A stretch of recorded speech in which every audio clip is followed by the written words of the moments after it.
Hello friends, 10th expert classes 0.3 में आपका स्वागत है। तो चलिए हम लोग पार्ट 2 आज देखने वाले हैं 7.2 का, ठीक है। जिसमें 7.1 का जो है हम लोग क्वेश्चन नंबर 1 और 2 दो क्वेश्चन भी पढ़े थे और इसका जितना भी बेसिक था सब सीख लिए थे। अब हम लोगों को क्वेश्चन बनाने में ईजी पड़ेगा, ठीक है। तो अभी जो हम क्वेश्चन बनाने वाले हैं वो क्वेश्चन नंबर 3 होगा। तो देखिए आप लोग क्वेश्चन नंबर 3 इसमें क्या है, बुक दिखा देते हैं और बुक आप लोग अपने पास रखा कीजिए ताकि दिक्कत ना हो पढ़ने में आप लोगों को, ठीक है। क्वेश्चन नंबर 3 जो दिया है वो देखिए। क्वेश्चन नंबर 3 में क्या दिया है कि आपके स्कूल में खेल कूद क्रियाकलाप आयोजित करने के लिए एक आयताकार मैदान ABCD, एक आयताकार मैदान है जो ABCD है, ठीक है। चूने से परस्पर 1 मीटर की दूरी पर पंक्तियां बनाई गई है। 1 मीटर की दूरी पर ये पंक्तियां बनाई गई है, ठीक है। 1 मीटर की दूरी पर 100 गमले रखे गए हैं। इसमें जो है AD अनुदिश परस्पर 1 मीटर की दूरी पर 100 गमले, AD में जो है कितना गमला रखा गया, 100 गमला रखा गया। जैसा कि आकृति इसमें दिखाया गया है, ये आकृति है 7.12। पंक्ति में AD के 1/4 भाग के बराबर की दूरी दौड़ती है। कौन दौड़ती है? निहारिका। निहारिका दूसरी पंक्ति में ये निहारिका AD के 1/4 भाग के बराबर की दूरी दौड़ती है और वहाँ एक हरा झंडा गाड़ देती है। ये इस टोटल गमले का 1/4 भाग जितना होता है उतना दूर तक दौड़ती है और एक हरा झंडा गाड़ देती है और वहाँ एक हरा झंडा गाड़ देती है। प्रीत, अब ये प्रीत है, 8वें पंक्ति में दौड़ रही है, ये 8वें पंक्ति में है, ठीक है। पंक्ति में AD के 1/5 भाग, अब AD में टोटल 100 गमले हैं, इसका 1/5 भाग के बराबर ये दौड़ती है। वहाँ जब 1/5 के भाग के बराबर ये दौड़ लेती है वहाँ एक ये लाल झंडा गाड़ देती है, ठीक है। तो इसने बोला है कि दोनों झंडों के बीच की दूरी याद कीजिए। मतलब ये और ये जो है इसका बीच की दूरी, ये यहाँ से यहाँ तक इसका ये बीच की दूरी जो है, मान लीजिए इसका नाम क्या दिया, निहारिका, तो ये N से इसको दिखा दिया और नीचे दिया हुआ है इसमें क्या, प्रीत, ठीक है। तो इसमें प्रीत है, ये निहारिका है, तो इसको हम लोग P से दर्शा लिए। ये 8वें पंक्ति पर है, ये दूसरी पंक्ति पर है। 1/4 भाग इसका है, 1/5 भाग इसका है टोटल का। दोनों झंडों के बीच की दूरी याद कीजिए। तो चलिए, क्वेश्चन बहुत बड़ा लिखा हुआ है लेकिन क्वेश्चन में कुछ दम है नहीं, क्वेश्चन बहुत छोटा बनने वाला है, ठीक है। तो आप लोग सिर्फ ध्यान दीजिए इसमें। ये एक निहारिका है और ये प्रीत है, ठीक है। ये जो है दूसरी पंक्ति पर दौड़ रही है, मतलब इसका कहने का है कि यहाँ से ये ऊपर वाला क्या होता है, ये Y अक्ष होता है, इस तरह करके ये X एक्सिस का होता है। मतलब ये दोनों में X इसका दिया हुआ है, तो यहाँ X लगा देना आप लोगों को। ये 2 है, इसका कितना है, 8 है और 1/4 भाग ये निहारिका जो है टोटल AD का जो 100 गमले रखा है उसका 1/4 भाग पर वो झंडा गाड़ देती है। मतलब ये 25 पर झंडा गाड़ देती है, ठीक है। तो इसका ये 25 हो जाएगा, क्या, Y हो जाएगा। प्रीत क्या है, तो प्रीत ये टोटल 100 का 1/5 भाग पर क्या करती है, अपना झंडा गाड़ देती है, मतलब ये 20, तो ये हो जाएगा 20। यहाँ क्या हो गया, Y इसका 20, क्योंकि झंडा जो गमला लगा हुआ है AD में वो Y एक्सिस पर है, ऊपर है, ठीक। तो यहाँ अब हम लोग क्या करेंगे, इन दोनों के बीच की दूरी निकालेंगे। तो NP के बीच की दूरी निकालना, दूरी सूत्र से क्या करेंगे, तो रूट अंडर इसमें क्या होता था, x2 माइनस में x1 और फिर y2 माइनस में y1 और बीच में ये प्लस होता था, ठीक है। दूरी सूत्र भूल तो नहीं गए कोई, यदि नहीं भूलें तब तो ठीक है और यदि भूल गए तो भी ठीक है। तो x2 ये हो गया, ये y2 हो गया, ये x1 हुआ, ये y1 हुआ, ठीक है। तो रिविज़न क्या कीजिए आप लोग, x2 कितना है, 8 है, माइनस में ये 2 और प्लस में फिर ये y2 20 है और माइनस में y1 25। तो इसमें ये 6 का स्क्वायर हो जाएगा, स्क्वायर नहीं दिए, स्क्वायर होगा और फिर प्लस में ये माइनस में 5 का स्क्वायर हो जाएगा क्योंकि बड़ा के साथ माइनस है, ठीक है। तो 6 का स्क्वायर कितना हो जाएगा, 36 हो जाएगा और 5 का स्क्वायर 25 हो जाएगा। टोटल ये कितना हो गया, 6 5 11, 3 2 5 और 1 6, रूट अंडर 61। ये क्या निकला, इसका दूरी सूत्र निकल गया, दूरी। इसमें लेकिन और कुछ दिया हुआ है थोड़ा बहुत, थोड़ा सा देखिए इसको और एक बार। नीचे जो इसमें दिया है यहाँ तक आपका, इसमें जो है दोनों झंडों के बीच की दूरी, तो आप यहाँ दूरी तक निकाल ली। यदि रश्मिका को एक नीला झंडा गाड़ना है, दोनों झंडों के मिलाने वाले रेखाखंड पर ठीक आधी दूरी पर गाड़ना है, तो उसका झंडा कहाँ गाड़ना चाहिए। अब इसमें क्या बोला है कि ये हमको जो है इन दोनों के बीच में कहीं एक झंडा गाड़ना है। तो कौन है, रश्मिका, यानी इसको आर दे देते नाम, आर है तो ठीक है। इस बीच में ये जो है रश्मिका अपना झंडा गाड़ेगी। तो इसमें जब अपना झंडा ये गाड़ेगी, रस्सी में है मिलाने वाले रेखाखंड ठीक बीच में, तो ठीक बीच में इसमें ये एक्स और वाई का मान निकालना होगा हमको। एक्स और वाई का मान हम लोग कैसे निकालेंगे, तो इन दोनों के बीच की दूरी से निकालेंगे, ठीक है। तो इसमें हम लोग क्या करेंगे, दोनों के बीच की दूरी निकालना है, मतलब आर के मध्य बिंदु की दूरी, मध्य बिंदु की दूरी जो होता है वो x1 प्लस में x2 होता है बटे 2, और फिर y1 प्लस में y2 होता है और बटे 2 होता है। जब हम बीच की दूरी निकालते हैं, मध्य बिंदु की दूरी निकालते हैं, ठीक है, तो उसमें हम लोग x1 प्लस में x2, y1 y2 और बटे में 2 कर देते हैं। तो यहाँ x1 कितना है, 2 है, y1 कितना है, 25 है, तो x1 x2 2 + 8, 2 + 8 और बटे में 2, और फिर ये y1 y2 कितना हो जाएगा, 25 प्लस में 20 और बटे में 2, 10 बटे 2 हो गया, और 25 20 45, 20 20 40 5 45 बटे 2, ये 5 हो जाएगा, और ये 45 बटे में 2 हो जाएगा, ठीक है।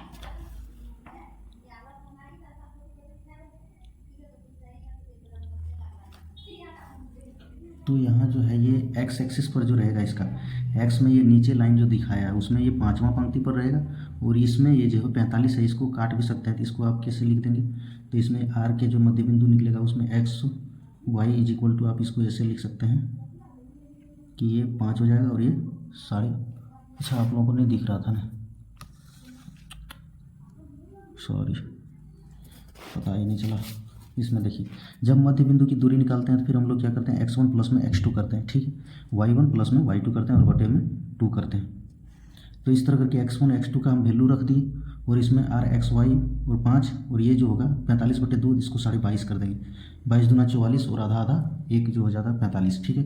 इसको इस तरह, मतलब y एक्सिस पर जो है ये 45, 22.5 गमले जो है 22 और आधा, मतलब 22.5 पॉइंट पर रहेगा, और एक्स एक्सिस में ये 5वीं पंक्ति पर रहेगा, ठीक है। तो ये इसमें हम लोग का था निकालना रश्मिका के लिए, रश्मि के लिए। अब हम लोग क्वेश्चन नंबर जो देखेंगे वो क्वेश्चन नंबर है, देखिए इसमें 4 है, ठीक है। तो क्वेश्चन नंबर में 4 में दिया क्या है कि बिंदुओं दिया है, यानी 2 पॉइंट इस तरह दिया होगा, ठीक है। जोड़ने वाले रेखाखंड किस अनुपात में विभाजित करेगी, अनुपात निकालना बोला, किस अनुपात में विभाजित करेगी, यानी m × n, m अनुपात n को निकालना बोला है, और ये बिंदु दे दिया p जिसमें x और y का मान दे दिया। तो कैसे हम लोग करेंगे इसको, देखिए, हताश निराश होने की ज़रूरत नहीं है, सबका उपाय है और सबका रामबाण इलाज है, ठीक है, सिर्फ आप लोग देखते चलिए। तो इसमें क्वेश्चन नंबर ये जो था वो 3 नंबर था, अब क्वेश्चन नंबर 4 देखने वाले हैं हम लोग। 4 में 2 पॉइंट इस तरह दिया हुआ है, सबसे पहले इस तरह हम लगा दिए 2 पॉइंट, ठीक है, यहाँ ए ले लिए, यहाँ बी ले लिए, 2 पॉइंट में से एक को दिया है -3 और 10, दूसरा है 6 और -8, और ये बिंदु पी दिया है जिसमें क्या दिया है, हाँ -1 और 6 दिया है, ठीक है। तो इसमें क्या करेंगे हम लोग, तो इसमें हम लोग को अनुपात निकालना बोला है, यानी ये m अनुपात n होता है, यही दोनों का मान निकालना बोला है। तो हम लोग क्या करेंगे इसमें, तो वही हम लोग विभाजन सूत्र से करेंगे। विभाजन सूत्र से, विभाजन सूत्र में क्या होता है, या तो यहाँ x और y का मान दे दिया था, तो फिर x का मान आप निकाल लीजिए फार्मूला लगा के, x का फार्मूला लगा के, या तो फिर y का फार्मूला लगा के, ठीक है।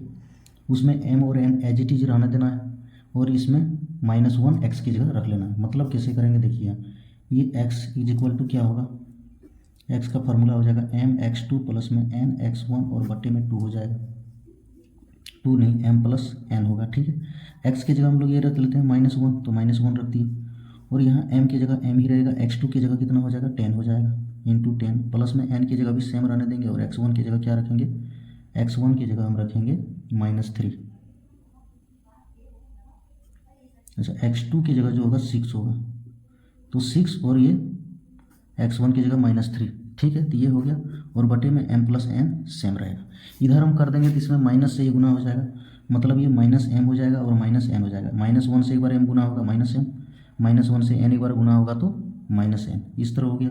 और फिर यहाँ 6m होगा और प्लस नहीं होगा, इसमें माइनस में 3n हो जाएगा। ठीक, तो यहाँ अब हम लोग क्या करेंगे, m को इधर कर देते हैं, n को उधर कर देते हैं, बस। उसके बाद तो फिर बन गया -m माइनस में 6m, फिर माइनस में 3n प्लस में n, 3n में से एक n घटा देंगे, यहाँ एक जोड़ देंगे। ठीक है, तो इसमें देखिए माइनस में 7m हो जाएगा और ये माइनस में 2n हो जाएगा, माइनस से माइनस खत्म हो जाएगा। तो यहाँ क्या बचा, ये m 7m और बराबर में 2n। तो n को एक साइड रख देंगे, 7 और 2 को एक साइड रख देंगे, m यहाँ है तो n को मल्टीप्लाई में है तो डिवाइड में हो जाएगा। ठीक है, तो इस तरह फॉर्म में आ गया। 2 का 2 यहाँ मल्टीप्लाई में था तो इसको फिर इधर डिवाइड में कर देंगे, मतलब m अनुपात n का मान आपका क्या आ गया, इसमें m/n जो हो गया वो 2/7 हो गया, इसमें आपका आ गया 2/7 आंसर में। ठीक है, ये क्वेश्चन नंबर 4 था। क्वेश्चन नंबर 5 में हम लोगों का क्या दिया है, देखिए आप लोग क्वेश्चन नंबर 5, ज़्यादा कंफ्यूज होने का ज़रूरत नहीं है, बहुत तो ईजी वे से बता रहे हैं। ठीक है, क्वेश्चन नंबर 5 में आप देखिए, इसमें दिया एक वह अनुपात ज्ञात कीजिए जिसमें बिंदु ए बी को मिलाने वाले रेखाखंड एक्स एक्सिस पर विभाजित करती है, विभाजन बिंदु के निर्देशांक भी ज्ञात कीजिए। मतलब मिलाने वाले जो रेखाखंड एक्स एक्सिस पर विभाजित कर रहा है, अनुपात निकालना है और फिर विभाजन सूत्र से निर्देशांक भी निकालना है। कैसे निकालेंगे हम लोग, देखिए क्वेश्चन नंबर 5 का सबसे पहले तो इसमें हम लोग क्या करने वाले हैं, वही 2 पॉइंट हम लोग को बनाना है जो हमेशा बनाते आ रहे हैं हम लोग। तो ये 2 पॉइंट बना लिए हम पहले, ये 2 पॉइंट में एक पॉइंट यहाँ एक पॉइंट यहाँ हो गया, ये और बी ले लिए, हमेशा ये भी हम लेते हैं, तो ये और बी ले लिए। ए का मान क्या दिया हुआ है, यहाँ ए भी इस बार दे दिया है, तो ये 1 है और ये -5 है, ये -4 है और 5 है। ठीक है, और बिंदु P जो हम मानेंगे उसमें एक्स एक्सिस दिया है, मतलब यदि एक्स एक्सिस दे, एक्स अक्ष पर दिया रहा है तो उसमें y = क्या होगा, 0 हो जाएगा। ये याद रखना है आप लोगों को। ठीक है, तो y 0 हो जाएगा, नहीं x और y की जगह 0 हो जाएगा।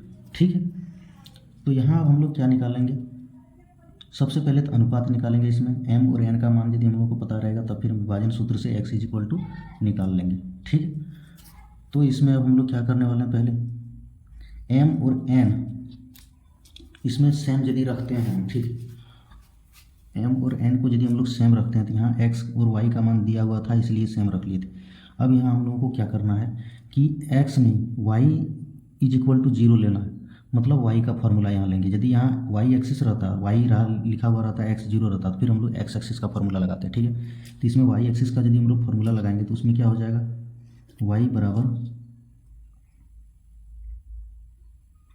विभाजन सूत्र से पहले लिख देते हैं, विभाजन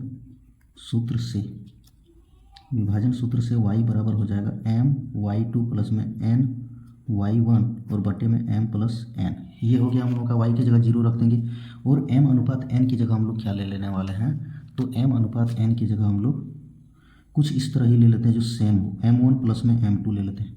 ठीक है, या तो फिर हम m और n भी रख सकते हैं, देख लेते हैं थोड़ा। m और n यदि हम रखते हैं तो इसमें y का मान बिठा देंगे, m और n 0 हो जाएगा, ये m और n की जगह हाँ आ जाएगा, कोई बात नहीं, आप m और n भी रख सकते हैं। ठीक है, m और n सेम रखना है, अपना सेम रख लीजिए। जब देख लिए कि हो जा रहा है तब फिर कोई दिक्कत वाली बात है ही नहीं। हम m और n को यदि सेम रख लेते हैं, यहाँ y = क्या है, 0 है, तो y का फॉर्मूला हम लोग लगाए, y फॉर्मूला उधर वाला देख लीजिएगा, फिर लिख देते हैं my2 प्लस में n y1 और बटे में ये m प्लस n। y की जगह कितना है, 0 और m की जगह m ही रहेगा, y2 की जगह कितना है, तो y2 की जगह 5 है और प्लस में n इंटू y1 की जगह कितना है, -5। ठीक है, और m प्लस n इधर यदि इसको हम कर दे रहे हैं तो ये क्या हो जाएगा, ये 0 हो जाएगा। ठीक है, मतलब 0 इधर इसको मल्टीप्लाई कर देंगे तो ये 0 चल जाएगा, भाग में है गुना में चल जाएगा, इधर तो गुना करके 0 हो जाएगा और ये 5m और प्लस में माइनस में 5n हो जाएगा। तो ठीक है, तो इधर हम लोग क्या करते हैं, माइनस वाला इधर कर देते हैं, तो ये 5n = 5m हो गया। हाँ, तो यहाँ से n और बटे में ये m आ गया नीचे, तो ये कितना हो जाएगा, ऊपर में भी 5 और नीचे में भी ये 5, दोनों कट के 1 1 आ जाएगा। मतलब m इज टू n क्या आ गया, m ऊपर रहे नीचे रहे उससे कोई मतलब नहीं है, ठीक है। m इज टू n आपका कितना आ गया, तो 1:1 आ गया। अब तो दिक्कत वाली बात रही ही नहीं इसमें कुछ, ठीक है। अब यहाँ हम लोग क्या कर देंगे, m और n की जगह 1 1 कर दिए। अब क्या है, m और n का मान बिठाएंगे, डायरेक्ट आंसर हो जाएगा हम लोगों का। तो बिंदु P का निर्देशांक हम लोग निकालेंगे, क्या निकालेंगे, बिंदु P का निर्देशांक विभाजन सूत्र से। तो P क्या होता है, एक्स वाई होता है, ठीक है। एक्स वाई होता है तो m x2 प्लस में n x1 और बटे में 2, फिर my2 प्लस में n y1 और बटे में m प्लस n होता है, m प्लस n होता है। ये रहा मेरा फॉर्मूला। m 1 है तो 1 इंटू x2 कितना है, x2 1 है तो 1। आप लोग देख लीजिएगा, बुक में बुक रखा कीजिए, कोई दिक्कत होगा नहीं, ठीक है। ये हो गया x2 की जगह 1, x2 की जगह माइनस में 4 है, ये माइनस में 4 है, ठीक है। माइनस में 4 है, प्लस में n की जगह 1 है, और x1 कितना है, x1 1 है, और बटे में ये 1 प्लस 1, 1 इंटू y2 हो गया 5, n1 इंटू y1 हो गया -5, बटे में 1 प्लस 1, -4 -1, -4 प्लस 1 प्लस है बटे 2, ठीक है। तो -3/2 हो जाएगा, और ये हो जाएगा 5 और माइनस में 5 बटे में 2, ये माइनस में 3/2 और ये 0 हो जाएगा। मतलब आपका x का मान देखिए, उसमें दिया हुआ था x का मान